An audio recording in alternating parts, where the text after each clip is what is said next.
My name is Al Owens, West Coast Consulting Group Incorporated. Well, today I did an active shooter training, and that's my real expertise. In this 2-hour session, we're going to get, number one, is classroom training, but more importantly is drills and active training. A lot of times people read a manual and they think that's all they need for the training, but there's nothing like going through a drill and going through somebody, even though they know they're not going to get shot, their adrenaline's still pumping. So it shows them what they can do in an emergency. Number one, there's an hour of classroom. So we get it down, we give them stats, we tell them different things, what they can do. And then in the second hour, say, okay, how do we survive this situation? How can we get by that we're not helpless? We can do something to save our lives.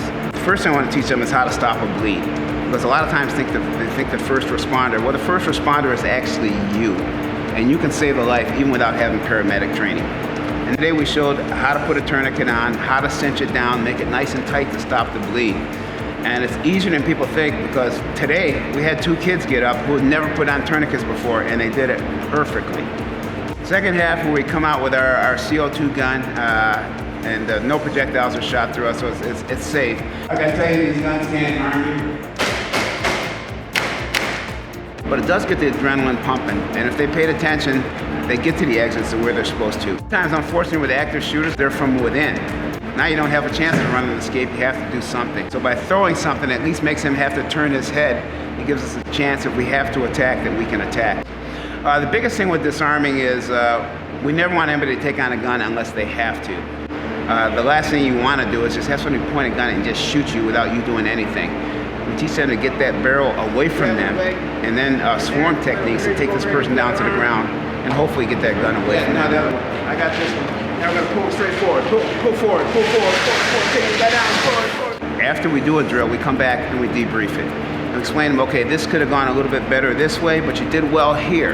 So our biggest thing is just getting these people through the drills and making sure that they actually perform. My name is Jose Velasquez, and I am the pastor of this beautiful church. Today, we had all the members from our church.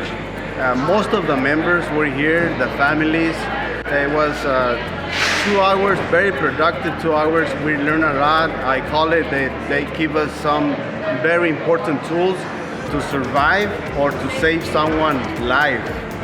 To me, it was a great exercise that we hands-on training.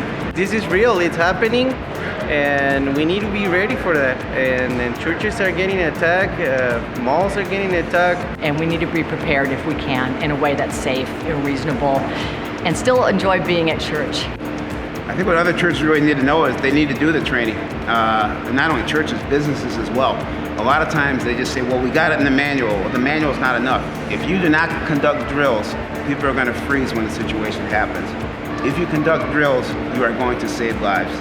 You can get through a lot of training in 2 hours, and then you're going to leave confident. But I think churches and companies should do it.